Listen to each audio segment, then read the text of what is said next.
أعوذ بالله من الشيطان الرجيم. بسم الله الرحمن الرحيم. وجاءوا أباهم عشاء يبكون. قالوا يا أبانا إنا ذهبنا نستبق وتركنا يوسف عند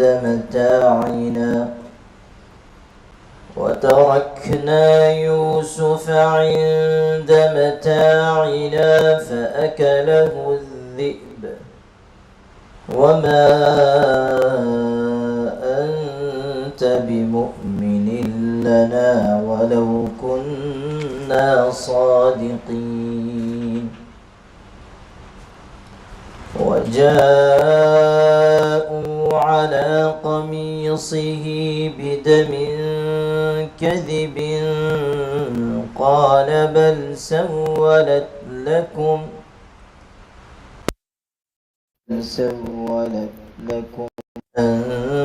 أنفسكم أمرا فصبر جميل والله المستعان على ما تصفون.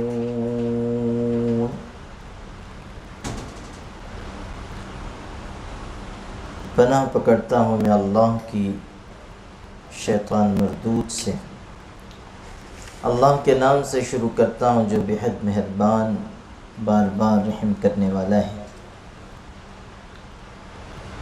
سورہ یوسف کی آیت نمبر 16 سے درس شروع ہو رہا ہے. کل کے درس میں بھی یہ آخر کی 3 آیتیں پڑھی گئی تھیں، لیکن ان کو آج پھر دہرایا جا رہا ہے، اس لیے کہ اس کا سلسلہ کلام آگے سے جڑا ہوا ہے. یہ بات بتائی گئی تھی کہ یوسف علیہ السلام کے بھائیوں نے ان کو اپنے ساتھ کھیل کود کے بہانے سے لے لیا. جب تک ان کے والد یعقوب علیہ السلام دیکھتے رہے تو انہوں نے بڑے اعزاز اکرام کے ساتھ یوسف ہو گئے، تو ان لوگوں نے یوسف علیہ السلام کو زمین پر پٹک دیا اور پھر ان پر بڑا ظلم کیا، ان کو مارا پیٹا.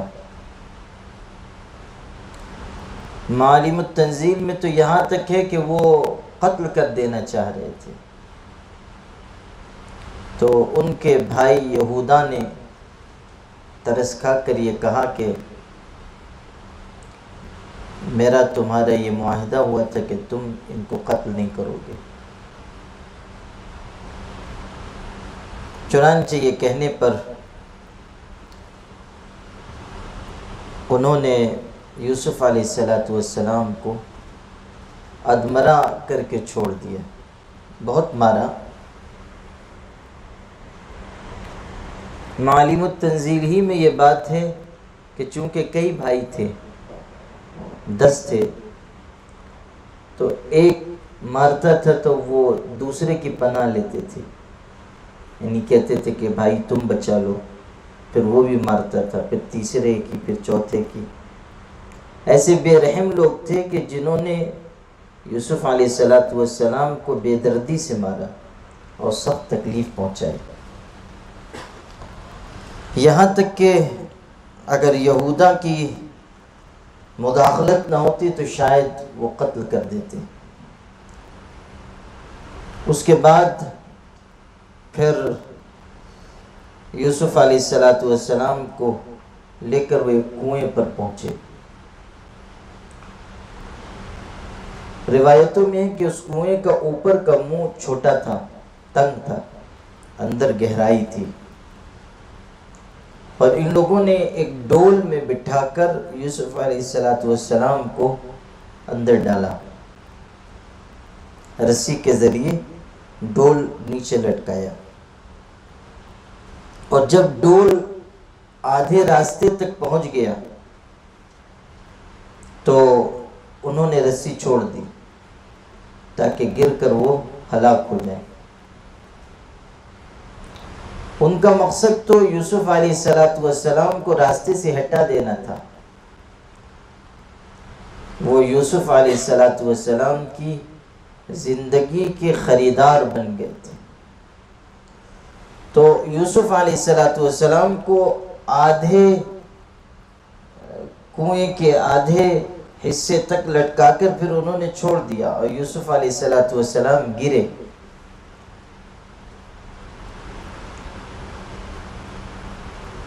اللہ کی طرف کی بات کہ یوسف علیہ السلام اس بری حرکت کے باوجود محفوظ رہے، اللہ تعالیٰ کی طرف سے حفاظت تھی، اس لیے بچ گئے۔ کچھ کتابوں میں یہ ہے کہ کنویں میں کچھ پانی تھا جس کی وجہ سے انہیں چوٹ نہیں آئی، پانی میں گرے، محفوظ ہو گئے، اور ایک چٹان تھی اس پر چڑھ کر کھڑے ہو گئے، یعنی پانی میں ڈوبے بھی نہیں اور پانی کی وجہ سے کوئی چوٹ ان کو نہیں آئی۔ یوسف علیہ السلام کنویں میں ڈال دیے گئے، اور اب یہ بھائی واپس لوٹے۔ جب کنویں میں ڈال رہے تھے تو انہوں نے یوسف علیہ السلام کا کرتا اتارا۔ یوسف علیہ السلام نے کہا بھی کہ تم مجھ کو کنویں میں ڈال رہے ہو تو کم از کم یہ کرو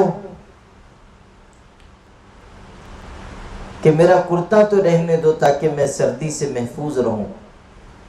ان لوگوں نے اس کو قبول نہیں کیا، اس لیے کہ کرتا تو وہاں لے جا کر ثبوت کے طور پر پیش کرنا تھا، اور پھر اسی پر کسی بکری یا ہرن کا خون انہوں نے ڈالا اور کرتا لے کر گئے۔ عجیب بات ہے، غور کر لیجئے کہ یہ کرتا یوسف علیہ السلام کا یہ قمیص کس کس رنگ میں سامنے آتی ہے۔ یوسف علیہ السلام کی قمیص کس کس رنگ میں سامنے آتی ہے۔ یوسف علیہ السلام کی قمیص کبھی تو ان کی ہلاکت کی دلیل کے طور پر والد کے سامنے پیش کی جا رہی ہے، کرتا پیش کیا گیا خون لگا ہوا کہ یوسف کو بھیڑیے نے کھا لیا، کبھی وہی کرتا یوسف علیہ السلام کی بے گناہی کی گواہی دیتا ہے، جیسا کہ آگے آئے گا۔ کرتا آگے سے پھٹا ہوا ہے کہ پیچھے سے پھٹا ہوا ہے، پھر وہی قمیص ہے، وہی کرتا ہے کہ یوسف علیہ السلام نے مصر سے اپنے بھائیوں کے ہاتھ اسے بھیجا تھا، اور حضرت یعقوب علیہ السلام کے چہرے پر وہ کرتا ڈالا گیا تو ان کی بینائی واپس آ گئی۔ اللہ تعالیٰ بتاتا ہے کہ جس چیز کو جس رنگ میں اللہ ظاہر کرنا چاہے ظاہر کر سکتا ہے۔ چیز ایک ہے لیکن الگ الگ مرحلوں میں الگ الگ کاموں کے لیے اس کو استعمال کیا گیا، اور اللہ تعالیٰ کی قدرت تو اس واقعے میں قدم بقدم ظاہر ہوتی ہے۔ غور کر لیجئے کہ یوسف علیہ السلام کو چند میل کے فاصلے پر کنویں میں ڈالا گیا ہے، موجود ہیں وہ، اور یعقوب علیہ السلام سے کہا جاتا ہے کہ ان کو بھیڑیا کھا گیا، اب وہ کہہ دیتے ہیں کہ اب صبر کرنا بہتر ہے، حالانکہ ان کو یہ پتہ چل گیا کہ یہ جھوٹ بول رہے ہیں، مگر انہیں یہ بھی اندازہ ہو چکا تھا کہ حالات آئیں گے، اور ایک وقت امتحان کا گزرے گا. قریب میں ہیں یوسف علیہ السلام، لیکن والد کو پتہ نہیں چلا. اور جب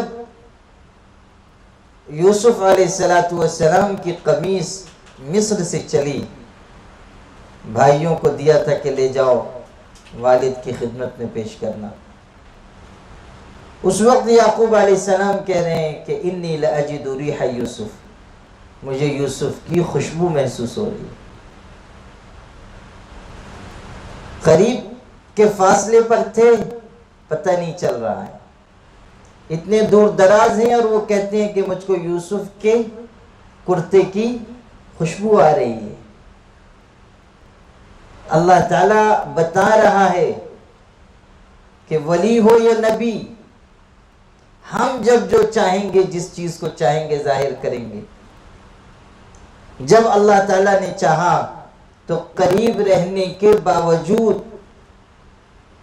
یوسف علیہ السلام کی کوئی خبر یعقوب علیہ السلام کو نہیں ملی، اور فاصلے پر ہیں، اور اللہ نے چاہا تو خوشبو پہنچا دی. اور وہ کہتے ہیں کہ میں یوسف کی خوشبو محسوس کر رہا ہوں.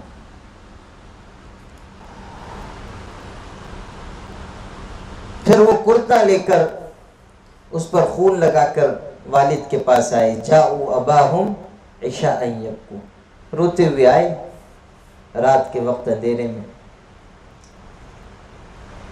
قاضی شریح بہت بڑے قاضی گزرے ہیں، زبردست فیصلے کیا کرتے تھے، اور اللہ نے انہیں فیصلہ کرنے کی خاص مہارت عطا کی تھی. بڑی سمجھ اللہ نے ان کو دی تھی. صحابہ کرام کی موجودگی میں انہوں نے قضا کا منصب سنبھالا، حالانکہ خود تابعی تھے. اللہ اکبر. ایک مرتبہ ان کے پاس مقدمہ پیش ہوا. کوئی خاتون کوئی دعویٰ لے کر آئی تھی، عورت، اور وہ اپنی بات کہتے کہتے رو رہی ہے. تو عورتوں کا رونا دیکھ کر تو لوگ بہت جلدی پگھل جاتے ہیں. تو جو لوگ موجود تھے انہوں نے کہا کہ قاضی صاحب سے کہا کہ آپ دیکھتے نہیں کہ خاتون بہت رو رہی ہے، یعنی توجہ فرمائیے. قاضی شریح نے فرمایا کہ یوسف کے بھائی بھی روتے ہوئے آئے تھے، رونے پر اعتبار نہیں کیا جا سکتا. رونا کسی کے حق پر ہونے کی، صداقت پر ہونے کی دلیل نہیں ہے.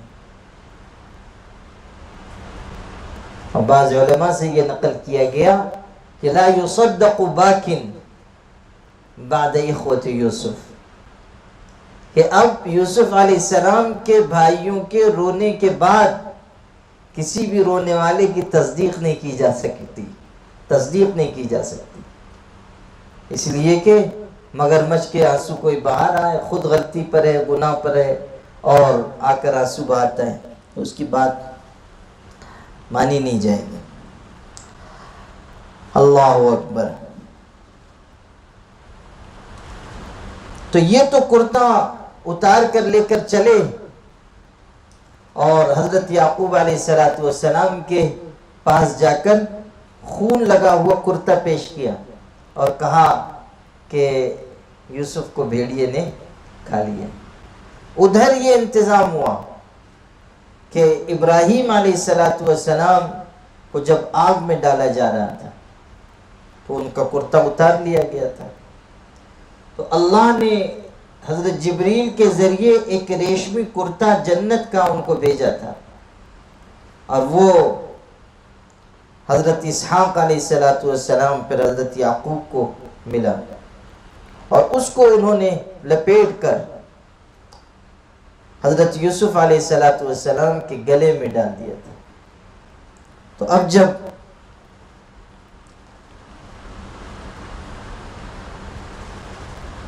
کرتا ان کا غائب ہوا تو جبریل علیہ السلام نے اسی کو کھول کر انہیں وہ کرتا پہنا دیا.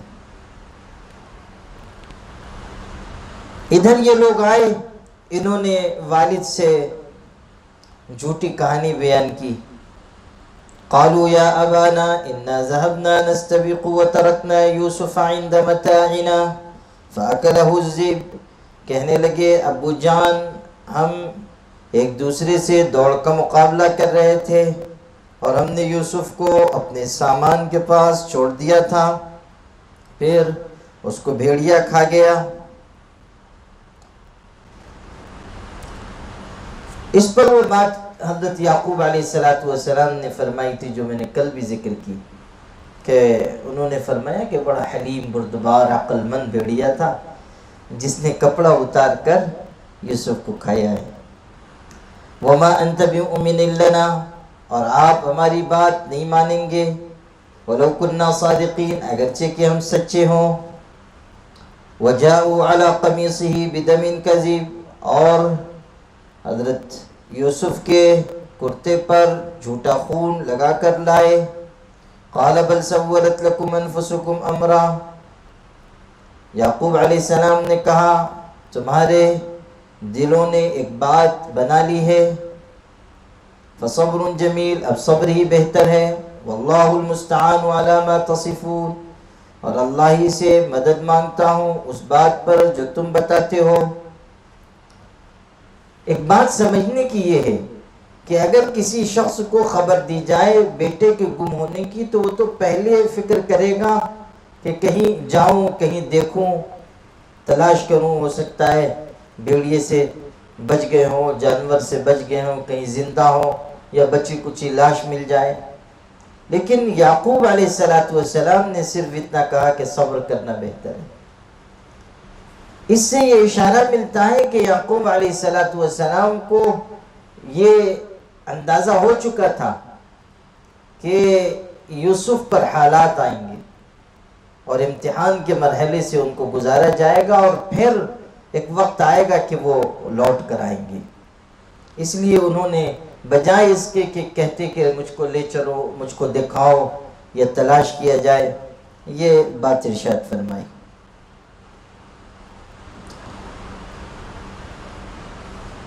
وجاءت سیارۃ فارسلوا واردہم فادلی دلوہ. اچھا، یہ جو بات کہی حضرت یعقوب علیہ السلام نے کہ کرتا اتار کر بھیڑیے نے کھایا، روایتوں میں یہ بات آتی ہے. اس سے علماء نے ایک مسئلہ نکالا ہے، وہ یہ کہ اگر قاضی کی عدالت میں کوئی مقدمہ پیش ہو تو دونوں طرف کے دلائل وہ سنے گا، ان کی بھی بات سنے گا اور ان کی بھی بات سنے گا. لیکن قاضی کے لیے یہ اصول رکھا گیا کہ وہ حالات کو دیکھ کر کسی کے بات کے سچ یا جھوٹ ہونے کا اندازہ کرے. یعنی دلائل اگر پیش کیے جا رہے ہیں تو وہ غور کرے کہ قرائن اور حالات اس دلیل کے ساتھ ہیں یا نہیں ہیں. یعنی ایسا نہیں کہ کوئی دلیل پیش کی گئی اور بس مان لیا جائے، غور کیا جائے گا کہ دلیل مضبوط بھی ہے کہ نہیں، حالات اور قرائن اس کے صحیح ہونے کی شہادت دے رہے ہیں یا نہیں.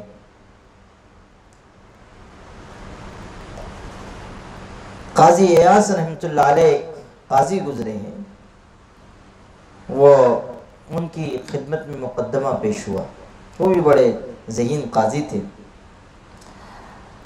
ایک شخص نے کسی کو مال دیا تھا، اس نے جب اس شخص سے اپنا مال طلب کیا تو وہ مکر گیا. اس نے کہا کہ اس نے مجھ کو کوئی مال دیا ہی نہیں. قاضی صاحب نے پوچھا تو جس نے دیا تھا اس نے کہا کہ میں نے فلاں درخت کے پاس اس کو فلاں فلاں دن فلاں تاریخ کو مال دیا تھا. دونوں کی بات قاضی صاحب نے سنی، قرائن سے اندازہ لگایا کہ یہ سچ کہہ رہا ہے اور دوسرا جو مکر رہا ہے، انکار کر رہا ہے، وہ جھوٹا ہے. قاضی صاحب نے بڑی بہترین تدبیر کی. انہوں نے اپنے کمرے میں اس کو جو انکار کر رہا تھا اس کو بٹھا لیا، مدعا علیہ، اس کو کہا بیٹھ جاؤ. اور جو مدعی تھا اس سے کہا کہ تم نے درخت کے پاس مال دیا تھا نا، تو جاؤ ذرا اس درخت کے پاس، ذرا دائیں بائیں دیکھو گے، ہو سکتا ہے کوئی بات تم کو یاد آ جائے، جاؤ ذرا اس درخت کے پاس. اس کو ادھر بھیج دیا، اور جو انکار کر رہا تھا اس کو اپنے پاس بٹھا لیا اور کہا کہ تم چپ چاپ بیٹھو، میں دوسرے اور معاملات دیکھتا ہوں. اور پھر دوسرے مقدمے انہوں نے سننا شروع کی اور اس کو دیکھتے جاتے تھے. تھوڑی دیر کے بعد اچانک قاضی صاحب نے اس سے پوچھا تمہارا کیا خیال ہے وہ اس درخت تک پہنچ گیا ہوگا؟ اس نے جھٹ کہا کہ نہیں، وہ درخت بہت دور ہے، ابھی نہیں پہنچا ہوگا. بس قاضی نے پکڑ لیا کہ اگر تمہارا کوئی معاملہ اس شخص کے ساتھ نہیں ہوا تھا اس درخت کے پاس تو تم نے کیسے کہا کہ وہ درخت دور ہے؟ اور پہلے اس کو کنارے بٹھا دیا کہ میں تو مشغول ہوں دوسرے کاموں میں، اور اچانک پوچھ لیا. اچانک میں بے خیالی کی وجہ سے اس کی زبان سے سچ نکل گیا. قاضی کو ذہین ہونا چاہیے، اور قاضی کو دونوں طرف کے دلائل سن کر یہ بھی غور کرنا چاہیے کہ دلیل میں مضبوطی کدھر ہے، اور حالات اور قرائن اس کے دلیل کے صحیح ہونے کی شہادت دے رہے ہیں یا نہیں. تو اس سے یہ بات بھی علماء نے نکالی ہے. اور دیکھیے کہ کتنی باریک باریک باتیں کہاں کہاں سے ہمارے علماء نے نکالی ہیں. وَجَاءَ سَيَّارَةٌ فَأَرْسَلُوا وَارِدَهُمْ، اور ایک قافلہ آیا، پھر انہوں نے اپنا پانی بھرنے والا بھیجا. فَأَدْلَى دَلْوَهُ، اس نے اپنا ڈول لٹکایا. یوسف علیہ السلام اس کنویں میں 3 دن تک رہے، اور جبریل علیہ السلام اللہ تعالیٰ کے حکم سے آئے تھے جو ان کا دل بہلاتے تھے اور ان کو تسلی دیتے تھے، اور ان کے لیے اللہ تعالیٰ نے یہ انتظام فرمایا کہ جب وہ کنویں میں گرے تو کنویں کا پانی میٹھا ہو گیا، اور ان کے بھوک اور پیاس دونوں ضرورتوں کا انتظام اسی کنویں کے پانی سے ہو گیا. اللہ تعالیٰ جہاں سے چاہے اپنے بندوں کو روزی پہنچاتا ہے، تو اسی پانی سے ان کے لیے پینے کا بھی اور کھانے کا بھی انتظام ہو گیا. ادھر ان کے بھائی متوجہ رہے کہ دیکھتے رہیں مر گیا کہ زندہ ہے، مر گیا کہ زندہ ہے. اور جبریل علیہ السلام تشریف لائے. اچھا پیچھے گزرا اوحینا الیہ لتنبئنہم بامرہم ھذا، ہم نے وحی بھیجی کہ تم ان کے معاملے کی ان کو خبر دو گے. یہ بشارت تھی کہ کنویں میں تو تم کو ڈال رہے ہیں لیکن تم ہلاک نہیں ہوگے، محفوظ رہو گے. وقت آئے گا کہ غالب آ جاؤ گے. پھر وہ دور آئے گا کہ تمہارے بھائی محتاج بن کر تمہارے سامنے پیش ہوں گے، پھر تم سارے معاملے کی ان کو خبر دو گے. یہ اوحینا جو لفظ استعمال ہوا ہے، اس سے علماء نے یہ بات نکالی ہے کہ یوسف علیہ السلام کو کم عمری میں نبوت عطا کی گئی اور ان پر وحی بھیجی گئی، جیسا کہ حضرت عیسیٰ اور حضرت یحییٰ پر چھوٹی عمر میں وحی بھیجی گئی. یہ بھی ہو سکتا ہے کہ اللہ تعالیٰ کی طرف سے کوئی پیغام بھیجا گیا ہو. وحی کبھی تو اس معنی میں ہوتی ہے جو وحی کا اصطلاحی معنی ہے، اور کبھی پیغام بھیجنا، حکم بھیجنا اس معنی میں بھی ہوتی ہے. جیسے شہد کی مکھی کے بارے میں کہا گیا کہ ہم نے شہد کی مکھی کو حکم بھیجا، اوحینا ہی کا لفظ ہے. حضرت موسیٰ علیہ السلام کی والدہ کے بارے میں کہا گیا اوحینا الی ام موسیٰ، ہم نے موسیٰ کی ماں کو حکم بھیجا، پیغام بھیجا. تو وہاں تو اس معنی میں وحی نہیں ہے، وہاں پیغام کے معنی میں، حکم کے معنی میں. تو یوسف علیہ السلام کو کنویں میں ڈال دیا گیا ہے، اور جبریل علیہ السلام کو متعین کیا گیا تھا کہ وہ حضرت یوسف علیہ السلام کا دل بہلائیں۔ روح المعانی میں یہ بات ہے کہ حضرت جبریل علیہ السلام نے 3 دن چونکہ رہے، تو حضرت جبریل نے ایک وقت کہا کہ میں کہیں جا رہا ہوں۔ حضرت یوسف نے کہا کہ میں تو گھبرا جاؤں گا، آپ نہ جائیے۔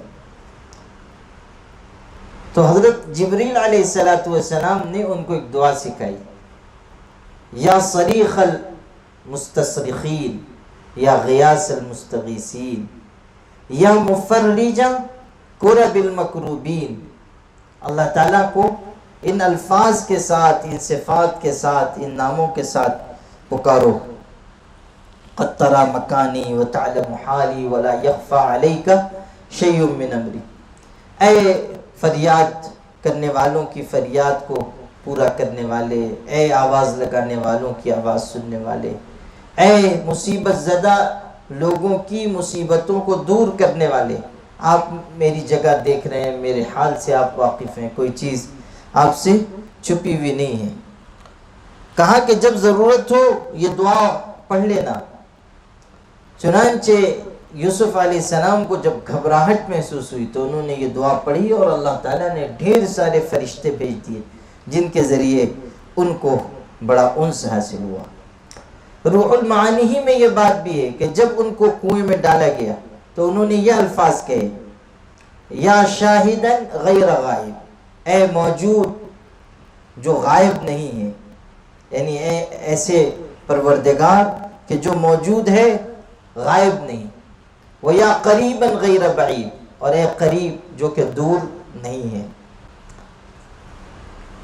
وَيَا غَالِبًا غَيْرَ مَغْلُوب، اور اے غالب جو کہ مغلوب نہیں، یعنی غلبے والا ہے، مغلوب نہیں ہے۔ اے اللہ جس مصیبت میں ہوں اس سے تو مجھ کو نجات عطا فرما۔ یہ دعا انہوں نے مانگی اور اللہ تعالیٰ نے ان کے لیے کشادگی کا سامان پیدا فرمایا۔ یہ جو انبیاء علیہ السلام کی پکار ہے، ان کی دعائیں ہیں، ان کی التجائیں ہیں، یہ بتاتی ہیں کہ انسان کو ہر مصیبت کے وقت میں اللہ کی طرف رجوع کرنا چاہیے، اللہ ہی کے آگے اپنے ہاتھ پھیلانے چاہیے۔ یوسف علیہ السلام نے دعا مانگی، اللہ کے ہاں وہ قبول ہوئی اور ان کے لیے حفاظت کا سامان ہوا۔ اور اب غیب سے ایک انتظام ہوا کہ قافلہ جو ملک شام سے مصر جا رہا تھا، شام سے مصر جا رہا تھا، وہ بھٹک گیا، بھٹک کر جنگل میں نکل آیا۔ دنیا تو یہ سمجھ رہی ہے کہ وہ بھٹک گیا، حالانکہ اس قافلے کو بھٹکایا گیا اور یہاں تک پہنچایا گیا۔ اسی قافلے کا یہاں تذکرہ ہے کہ جاءت سیارۃ فارسلوا واردہم، کہ قافلہ آیا پھر انہوں نے پانی بھرنے والا ایک شخص بھیجا، فادلی دلوا، اس نے اپنا ڈول لٹکایا۔ اب جب اس نے ڈول ڈالا تو یوسف علیہ السلام اس ڈول پر بیٹھ گئے۔ اس زمانے میں ڈول بہت بڑے بڑے ہوتے تھے، ڈول پر حضرت یوسف علیہ السلام بیٹھ گئے۔ اب اس نے ڈول کھینچا، قال یا بشرا ھذا غلام، جب نظر پڑی تو اس نے دیکھا یہ تو بہت ہی خوبصورت بچہ ڈول میں بیٹھا ہوا ہے، تو کہنے لگا کہ خوشخبری ہو، یہ تو بچہ ہے، غلام، یا بشرا ھذا غلام۔ یوسف علیہ السلام غیر معمولی حسین و جمیل تھے۔ تفسیروں میں ہے کان حسنہ کضوء النہار فی اللیل، کہ ان کا حسن و جمال، ان کی خوبصورتی ایسی تھی جیسے رات کے وقت دن کی روشنی ہوتی ہے۔ اللہ نے ان کو بے مثال حسن و جمال عطا فرمایا تھا۔ معالم التنزیل میں بغوی نے لکھا ہے کہ حضرت یوسف علیہ السلام کو ان کی دادی حضرت سارہ کا حسن و جمال ملا تھا، خوبصورتی۔ حضرت سارہ ان کی دادی تھی اور بہت حسین و جمیل خاتون تھی، اور حضرت سارہ کے بارے میں یہ بات ملتی ہے کہ ان کو تمام خوبصورتی کا چھٹا حصہ اللہ نے عطا فرمایا تھا۔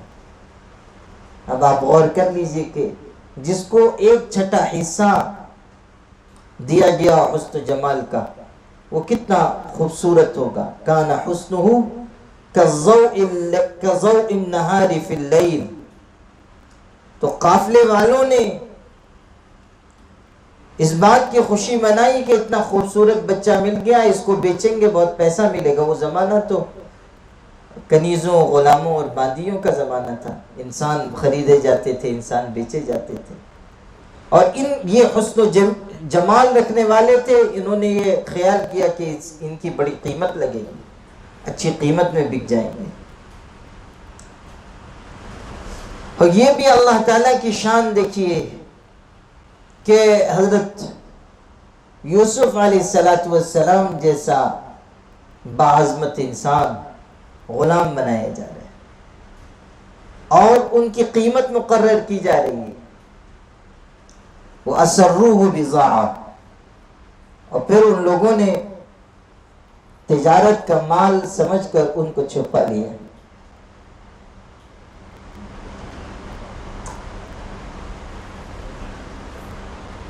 یہ ہو سکتا ہے کہ قافلے والوں نے دوسرے لوگوں سے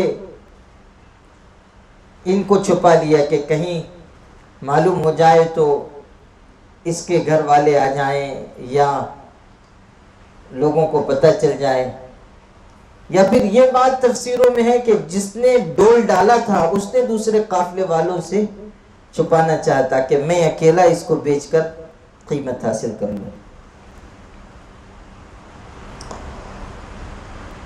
واللہ علیم بما یعملون، اور جو کچھ وہ کرتے ہیں اللہ خوب جانتا ہے۔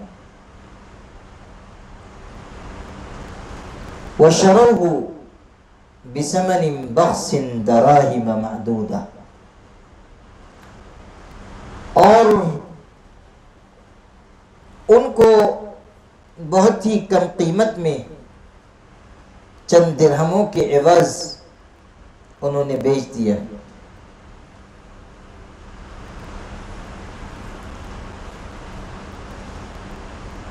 اس میں دو باتیں ہیں۔ ایک بات تو یہ ذکر کی گئی ہے کہ جب کنویں سے یوسف علیہ السلام کو نکالا گیا تو چونکہ بھائی ان کی ٹوہ میں لگے ہوئے تھے تو ان کو خبر لگ گئی کہ قافلے والوں نے یوسف علیہ السلام کو کنویں سے نکال لیا۔ تو دوڑے دوڑے آئے اور انہوں نے یہ کہا کہ یہ ہمارا بھاگا ہوا غلام ہے، یہ ہمارا بھاگا ہوا غلام ہے۔ اور پھر انہوں نے قافلے والوں سے بہت معمولی قیمت پر حضرت یوسف علیہ السلام کو بیچ دیا، یہ کہہ کر کہ ہمارا بھاگا ہوا غلام ہے۔ اور چونکہ بھاگنے والے غلام کی قیمت گر جاتی تھی، اس لیے کہ وہ بار بار بھاگ جاتا ہے، تو اس لیے بہت معمولی قیمت میں انہوں نے بیچ دیا۔ قیمت جو ذکر کی گئی ہے 18 درہم، بعض میں ہے 20 درہم، اور 2 جوڑے جوتے اور 2 جوڑے کپڑے اس کے عوض بیچ دیا گیا۔ دوسری بات یہ ذکر کی گئی ہے کہ یہ جو بیچا یہ قافلے والوں نے بیچا۔ قاضی سلیمان منصور پوری رحمۃ اللہ علیہ، جنہوں نے رحمۃ للعالمین کتاب لکھی، انہوں نے سورہ یوسف کی تفسیر الگ سے لکھی ہے، الجمال والکمال کے نام سے۔ اس میں انہوں نے اس کا صراحت سے انکار کیا ہے کہ بیچنے والے بھائی تھے۔ انہوں نے کہا کہ نہیں، بیچنے والے یوسف علیہ السلام کے بھائی نہیں تھے بلکہ قافلے کے لوگ تھے۔ لیکن دونوں باتیں تفسیروں میں ذکر کی گئی۔ وَكَانُوا فِيهِ مِنَ الزَّاهِدِينَ، اور وہ ہو رہے تھے اس سے بیزار۔ معمولی قیمت پر یوسف علیہ السلام کو فروخت کر دیا گیا۔ اب یوسف علیہ السلام کو خریدنے والے لوگ لے کر چلے،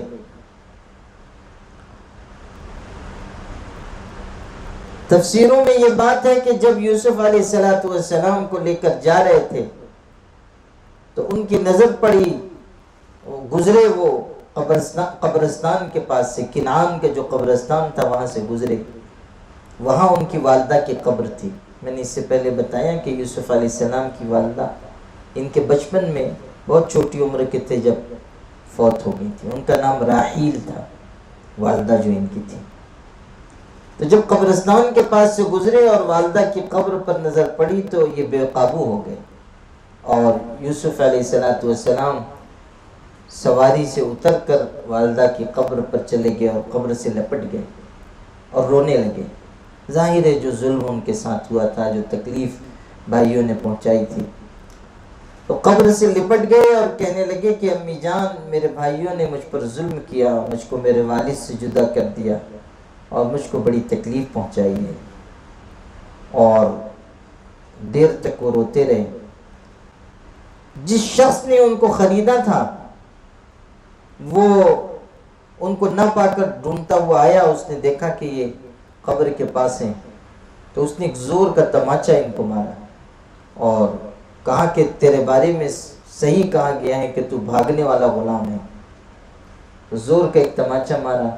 یوسف علیہ السلام نے کہا کہ یہ میری والدہ کی قبر ہے اور میں ان کو سلام کرنے آ گیا، اور آپ کوئی ایسی چیز مجھ پہ نہیں پائیں گے جو آپ کو ناگوار گزرے۔ یہ جو تکلیف پہنچی ان کو، ظاہر ہے کہ والدہ کی قبر پر تھے اور والدہ سے چپ کے اپنے دل کی بات کہہ رہے ہیں، اور پھر اس شخص نے ان پر ہاتھ اٹھایا اور تکلیف پہنچائی۔ یوسف علیہ السلام نے اس موقع پر دعا مانگی اور یہ کہا کہ اللہ، اگر مجھ سے کوئی گناہ، کوئی غلطی ہو گئی ہے جس کے نتیجے میں مجھ پر یہ سزا آئی ہے، تو میں اپنے باپ دادا یعقوب، اسحاق، ابراہیم، ان کے واسطے سے دعا مانگتا ہوں کہ تو مجھ پر رحم فرما اور میری مغفرت فرما دے، میری غلطی سے درگزر فرما۔ روح المعانی میں ہے کہ جب انہوں نے یہ دعا مانگی تو فرشتے رو پڑے اور فرشتوں کی جماعت میں ہلچل مچ گئی، اور حضرت جبریل علیہ السلام نے اللہ تعالیٰ سے اجازت مانگی کہ ہم یوسف کی مدد کے لیے، حضرت یوسف علیہ السلام کی مدد کے لیے جائیں۔ اللہ تعالیٰ نے ارشاد فرمایا کہ وہ تو ہمارے نبی ہیں، انبیاء کے بیٹے ہیں، جاؤ، اگر وہ چاہیں، جو چاہیں ان کے ساتھ وہ معاملہ کرو۔ چنانچہ جبریل علیہ السلام آئے اور انہوں نے کہا کہ اگر آپ چاہتے ہیں تو ہم انتقام لیں۔ انہوں نے کہا کہ نہیں۔ پھر حضرت جبریل علیہ السلام نے اپنا پر زمین پر مارا، اس سے بہت گرد و غبار اڑا اور بالکل اندھیرا چھا گیا اور تیز آندھی چلنے لگی، اور آثار ایسے ہوئے جیسے لوگ ہلاک ہو جائیں گے۔ قافلے والے جو لوگ تھے وہ گھبرا گئے، اور جو ان میں جہاں دیدہ لوگ تھے وہ کہنے لگے کہ برسوں سے ہم اس راستے پر سفر کرتے ہیں، کبھی ایسی مصیبت سے دوچار نہیں ہوئے، لگتا ہے کہ ہم میں سے کسی نے کوئی ظلم کیا ہے جس کے نتیجے میں یہ تکلیف آئی ہے۔ چنانچہ قافلے میں اعلان ہوا کہ اگر کسی نے کوئی ظلم کیا ہے تو اس کو ظاہر کرے اور اللہ سے معافی مانگے۔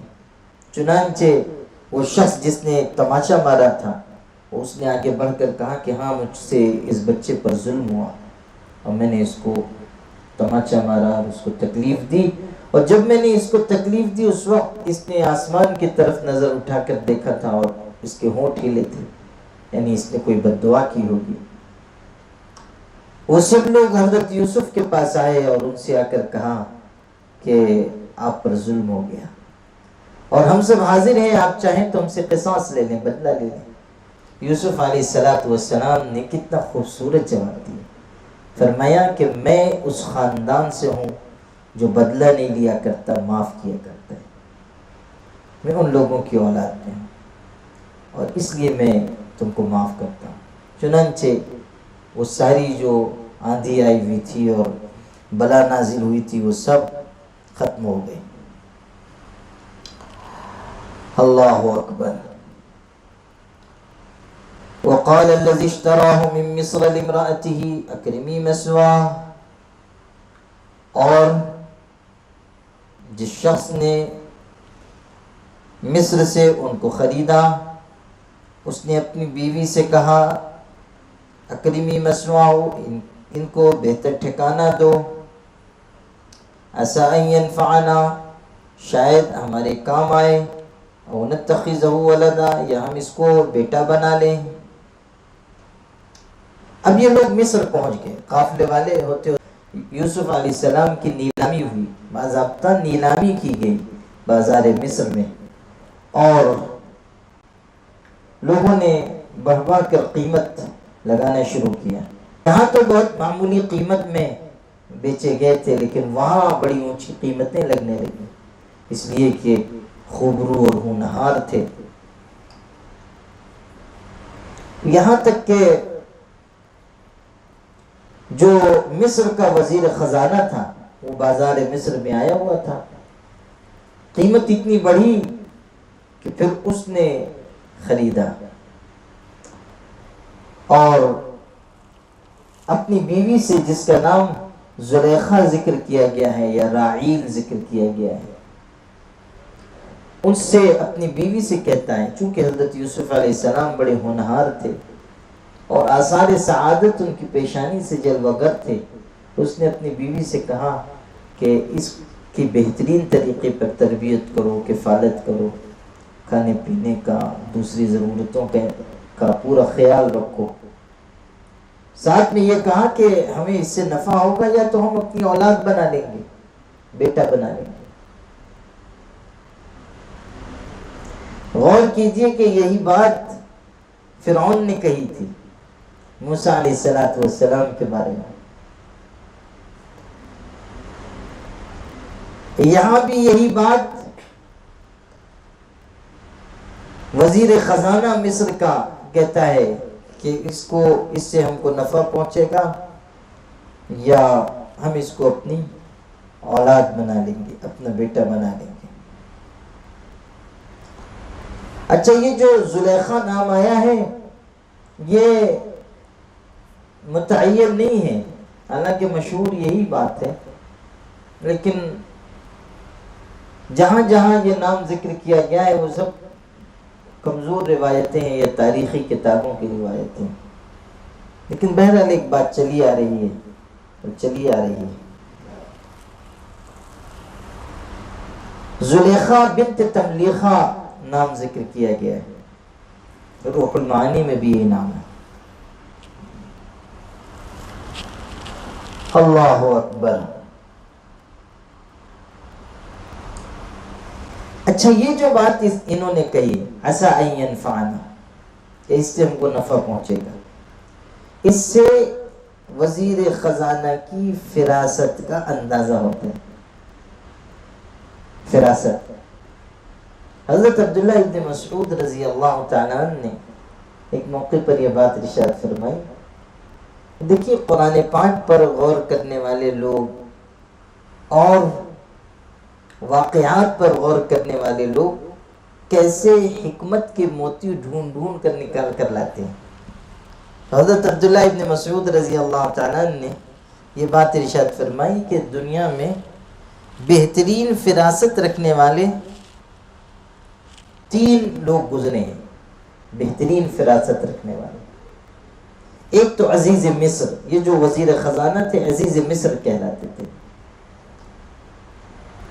عزیز مصر کے انہوں نے یوسف علیہ السلام کو دیکھتے ہی یہ اندازہ لگا لیا کہ یہ کوئی صاحب شان بچہ ہے اور آگے چل کر اس کے لیے فتوحات کے دروازے کھل جائیں گے. دیکھ کر اندازہ کر لیا کہ یہ کوئی معمولی بچہ نہیں ہے. عسى ان ينفعنا. اور شعیب علیہ السلام کی صاحبزادی، ان کی فراست کہ جب موسیٰ علیہ السلام کو انہوں نے دیکھا، ان کا طور طریقہ دیکھا، تو کہا یا ابت استاجر ان خیر من استاجرت القوی الامین، ابو جان ان کو ملازمت پر رکھ لیجیے، اس لیے کہ بہترین شخص جس کو ملازمت پر رکھا جائے وہ طاقتور اور امانت دار ہے۔ صفت کیا بیان کی،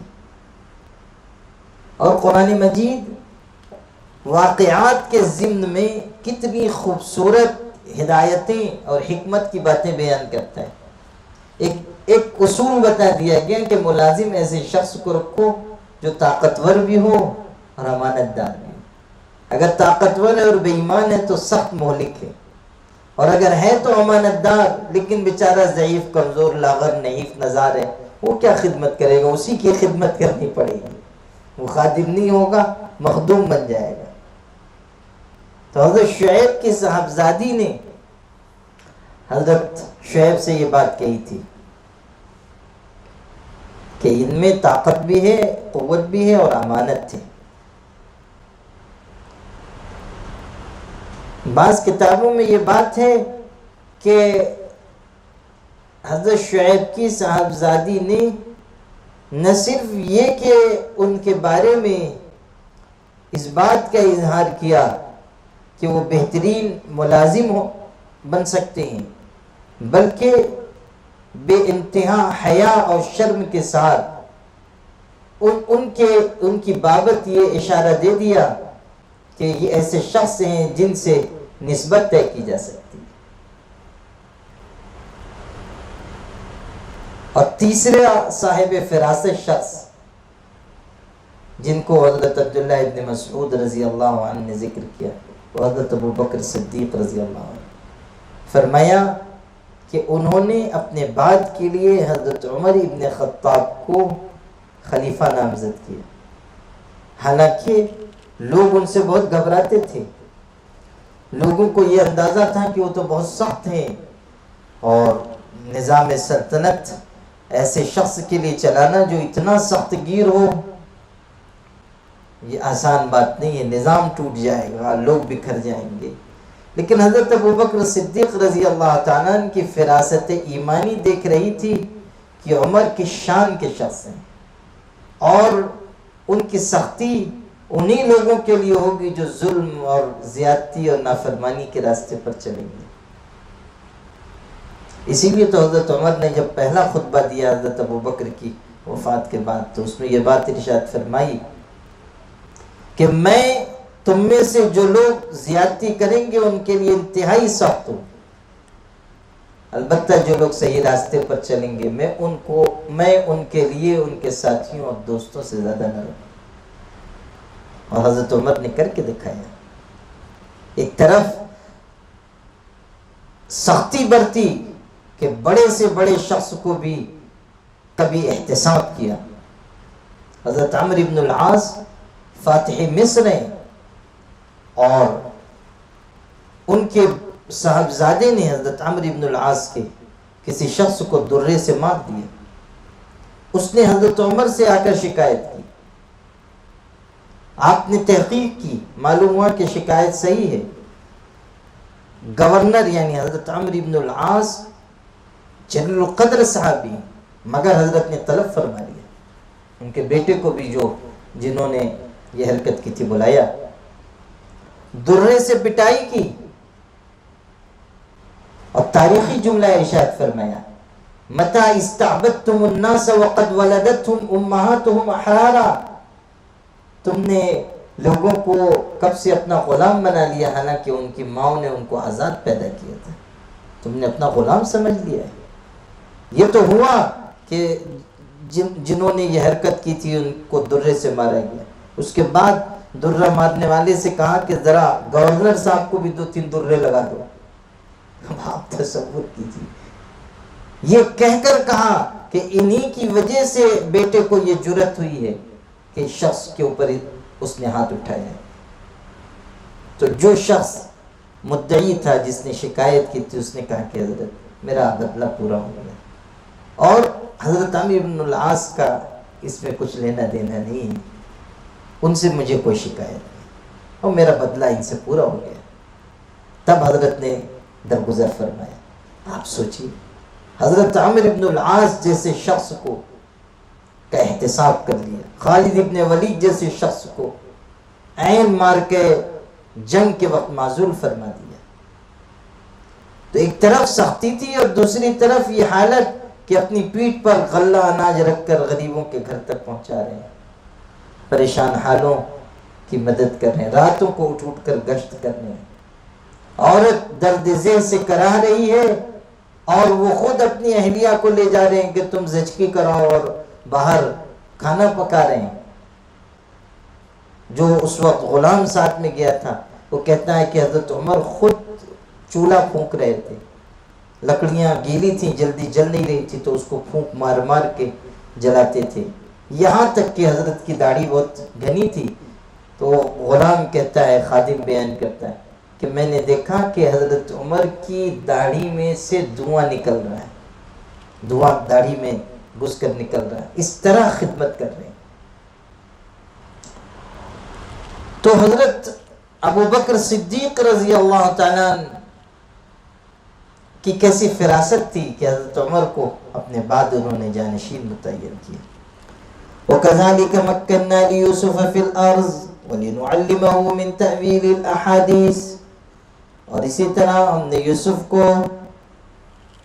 ملک میں جگہ دی اور اس واسطے کہ اس کو خوابوں کی تعبیر کا علم سکھائیں۔ یہ تعویل الاحادیث سے یہ مراد ہو سکتا ہے کہ تاکہ ہم نظم و ضبط امور سلطنت کی تعلیم دے دیں، اور اللہ نے ایک ٹھکانہ ان کا بنا دیا، عزیز مصر کے دل میں محبت پیدا کی، وہ خرید کر لے گئے، ان کے گھر یہ رہنے لگے۔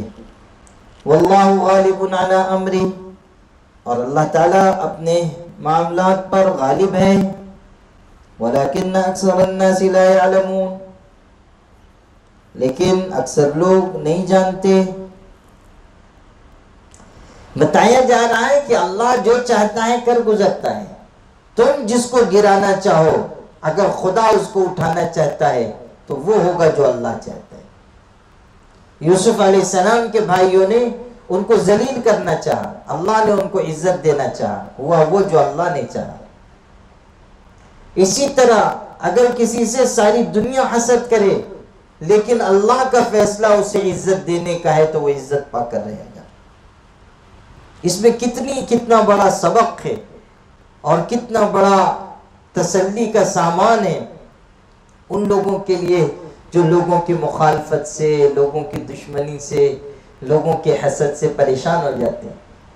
ان کے لیے کتنا بڑا سبق ہے کہ دنیا چاہے کتنی مخالفت کیوں نہ کر لے، تمہارا کچھ بننے بگڑنے والا نہیں ہے اگر اللہ تعالیٰ کی مدد تمہارے ساتھ ہے۔ حسد کرنے والے حسد کریں، بغض کرنے والے بغض کریں، مخالفت کرنے والے مخالفت کریں، اس سے کچھ ہونا نہیں ہے۔ مخالفت اور لوگوں کی دشمنی اور تم کو اوپر لے جائے گی۔ تم دیے باد مخالف سے نہ گھبرا اے عقاب، تم دیے باد مخالف سے نہ گھبرا اے عقاب، یہ تو چلتی ہے تجھے اونچا اڑانے کے لیے۔ جو مخالف ہوا آتی ہے اس میں پرواز اور بلند ہوتی جاتی ہے، اڑان اور اونچی ہوتی جاتی ہے، تو اس سے گھبرانا کیسا؟ اس میں تو ہمارے لیے خیر ہے، اس میں ہمارے لیے بھلائی ہے۔ بہت سے لوگ جو ہیں وہ گھبرا جاتے ہیں اور پریشان ہو جاتے ہیں کہ لوگ ہم کو ستا رہے ہیں، لوگ ہم کو برا کہتے ہیں، لوگ ہمارے بارے میں پیٹھ پیچھے ایسی باتیں کہتے ہیں۔ وہ کہہ رہے ہیں یہ ان کا ظرف ہے، یہ اللہ تعالیٰ کا ان کے لیے اللہ تعالیٰ کی طرف سے سزا ہے۔ مشائخ نے، صوفیاء نے لکھا ہے کہ گناہ کرنے والوں کو، نافرمانی کرنے والوں کو جہنم کی آگ میں جلنا ہے، ایک مرتبہ جلنا ہے، لیکن حسد ایسا گناہ ہے کہ اس گناہ کا ارتکاب کرنے والے کو 2 مرتبہ جلنا پڑتا ہے، دنیا میں حسد کی آگ میں اور آخرت میں جہنم کی آگ میں۔ دنیا میں بھی وہ جلتا ہے اور آخرت میں بھی وہ جلے گا۔ تو اگر کوئی حسد کر رہا ہے، کوئی بغض رکھ رہا ہے، کوئی کینہ کپٹ دشمنی رکھ رہا ہے، تو اس سے ہمیں کوئی نقصان نہیں پہنچے گا اگر اللہ کی مدد ہمارے ساتھ ہے، اور ہوگا وہ جو اللہ چاہے گا۔ واللہ غالب علی امری، اللہ اپنے معاملے میں غالب ہے۔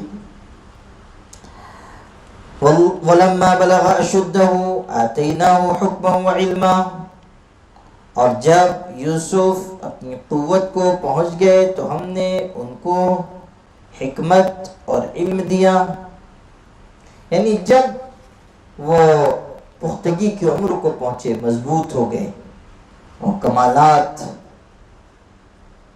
کی سرحد تک پہنچ گئے، تو اللہ تعالیٰ نے انہیں علم و حکمت سے مالا مال فرمایا۔ وَكَذَلِكَ نَجْزِي الْمُحْسِنِينَ، اور ایسا ہی بدلہ دیتے ہیں ہم نیکی کرنے والوں کو۔ اللہ تعالیٰ کی طرف سے نیکی کرنے والوں کو ایسے ہی بدلہ ملتا ہے، یعنی جو لوگ اچھے اخلاق والے ہوں، نیک چال چلن والے ہوں، صبر والے ہوں، وہ آگے بڑھتے جاتے ہیں، اور ان کے قدم اللہ تعالیٰ توفیق و سعادت کے ساتھ آگے کی طرف لے جاتا ہے، اور کوئی دشمنی، کوئی حسد، کوئی مخالفت ان کو نیچا نہیں کر پاتی ہے۔ اس سے یہ پتہ چلا کہ نیکی، عمدہ اخلاق، بہترین صفات، ایمان و یقین، یہ وہ بنیادیں ہیں جن پر انسان اوپر کی جانب بڑھتا ہے، ترقی کرتا ہے، عروج کی طرف جاتا ہے۔ یوسف علیہ السلام جب سارے مرحلوں سے گزر کر عزت کے مقام پر فائز ہوئے تو اس وقت بھی انہوں نے یہ کہا تھا، إِنَّهُ مَن يَتَّقِ وَيَصْبِرْ فَإِنَّ اللَّهَ لَا يُضِيعُ أَجْرَ الْمُحْسِنِينَ، جو اللہ سے ڈرے گا اور صبر کرے گا۔ یہ صرف دو صفات مراد نہیں ہیں، تقویٰ میں تو کتنی چیزیں سمٹ کر آ گئی، اور صبر بھی بہت وسیع مفہوم رکھتا ہے۔ تو جو صبر اور تقویٰ کے راستے پر چلے گا، اللہ ایسے نیک لوگوں کے اجر کو ضائع نہیں فرماتا، یعنی ہمیشہ ان کو عروج حاصل ہوگا جو صبر اور تقویٰ کی راہ پر چلے گئے۔ انشاءاللہ کل آگے پڑھیں گے۔ بارک اللہ لی ولکم فی القرآن العظیم ونفعنی وإیاکم بالآیات والذکر الحکیم، انہ تعالی جواد کریم ملک بر رحیم۔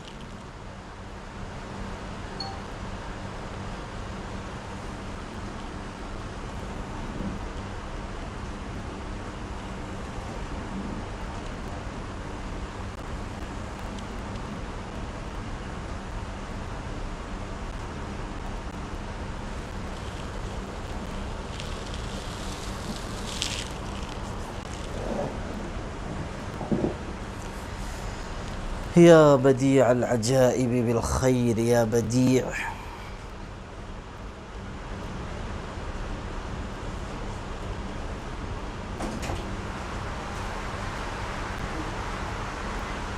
My